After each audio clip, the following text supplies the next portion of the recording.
বিসমিল্লাহির রহমানির রহিম।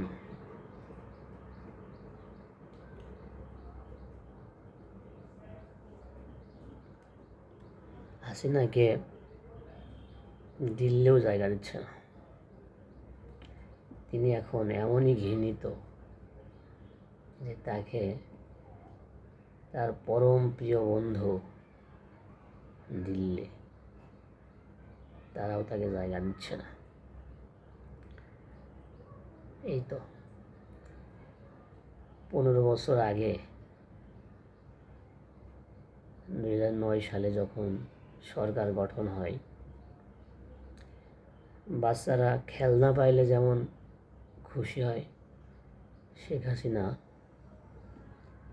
ক্ষমতা পাওয়ার পরে ঠিক সেই রকম খুশি হয়েছিলেন। আমার খুব ভালো মনে আছে, মনে হচ্ছিল যেন তিনি নাচানাচি করছেন। পানির টব নিয়ে গাছে পানি দেওয়া, তার বন্ধুদের সাথে হাসাহাসি তামাশা করা, মানে ঠিক বাচ্চাদের মতো। একটা দেশের প্রধানমন্ত্রী হওয়ার পরে তার এরকম আচরণ আমি নিজের চোখে দেখেছি। আপনারা সবাই জানেন 2006 সালের 28 অক্টোবর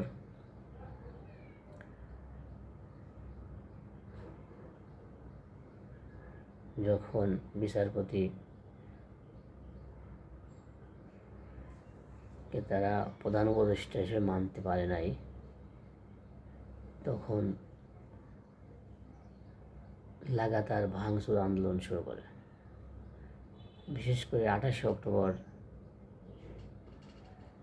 লগি বৈঠা দিয়ে বাংলাদেশ জামাত ইসলামীর অসংখ্য নেতাকর্মীদেরকে হত্যা করে, সারা দেশে জ্বালাও পোড়াও করে। এরপরে জরুরি অবস্থা আসে।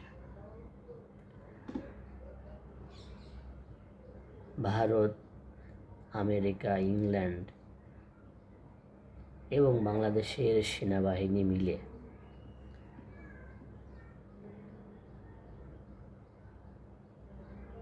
তারা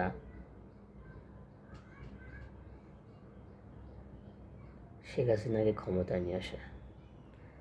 তার আগে 2 বছর মঈনুদ্দিন ফখরুদ্দিনের কেয়ারটেকার সরকারকে শেখ হাসিনা বলেছিল, এটা আমাদের আন্দোলনের ফসল। তাদের সেই আন্দোলনের ফসল কেয়ারটেকার সরকার 2 বছর। তারপর এটা আমি বললাম, বাংলাদেশের সেনাবাহিনী, ভারত, আমেরিকা এবং ইংল্যান্ড, 3 দেশ এবং বাংলাদেশের সেনাবাহিনী মিলে শেখ হাসিনাকে ক্ষমতায় নিয়ে আসে। এভাবেই তিনি অবৈধভাবে বাংলাদেশের রাষ্ট্র ক্ষমতা দখল করেন দেশি বিদেশি ষড়যন্ত্রের মাধ্যমে। ক্ষমতায় আসার পরেই ভারতের ইন্ধনে তারা বাংলাদেশ জামাত ইসলামীকে টার্গেট করে।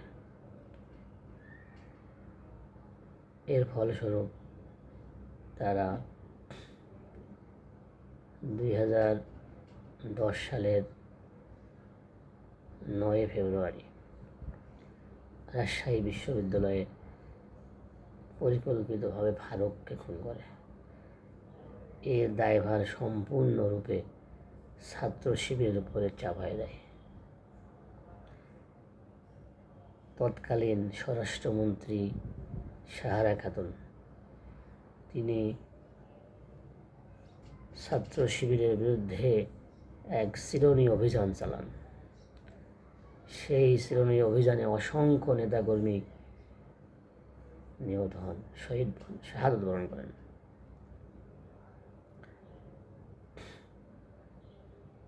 এরপর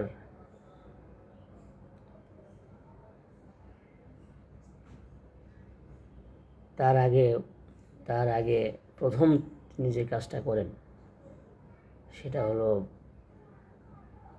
পিলখানা হত্যাকাণ্ড। 57 সেনা অফিসার সহ অসংখ্য বিডিআরকে হত্যা করে পরবর্তীতে বিচারের নামে শত শত বিডিআর সদস্যদেরকে জেলে ভরে রাখে। তারা এখনও জেলখানায়। অসংখ্য বিডিআর সৈনিক তারা অলরেডি মারা গেছে এবং যারা জেলে আছে তারা মানবেতর জীবনযাপন করতেছেন।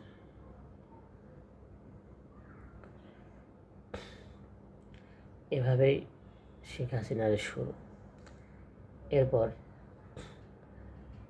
10 সালের জুন মাসে একে একে জামাতের শীর্ষ নেতৃবৃন্দকে গ্রেপ্তার করা হয়। এরপর ট্রাইব্যুনাল গঠন করা হয়। সেই ট্রাইব্যুনালে জামাত নেতৃবৃন্দকে সম্পূর্ণ অবৈধভাবে ফাঁসির ব্যবস্থা করা হয়। নেতৃবৃন্দকে হত্যা করা হলো। অসংখ্য নেতাকর্মীকে গ্রেপ্তার করা হলো, পঙ্গু করা হলো, জেলে ভরা হলো, হাজার হাজার মামলা দেওয়া হলো, তাদের নিবন্ধন বাতিল করা হলো।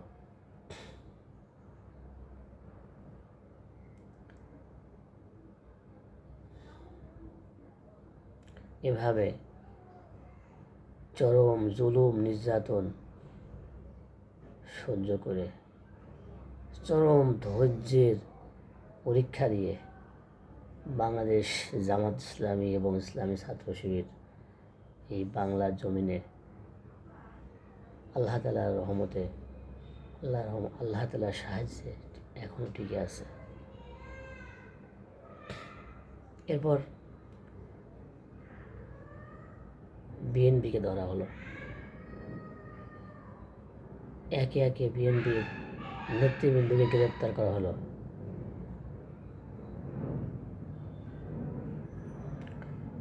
খালেদা জিয়াকে বন্দী করা হলো। তারেক রহমান তো সেই 8 সাল থেকেই ইংল্যান্ডে আছেন। এই দলটির উপরে চরম জুলুম নির্যাতন, তার নেতাকর্মীদেরকে গুম, খুন, হত্যা, জেল, জরিমানা, গ্রেপ্তার, গণগ্রেপ্তার, এমন কোনো জুলুম নেই যে এই স্বৈরাচারী হাসিনা করে নাই।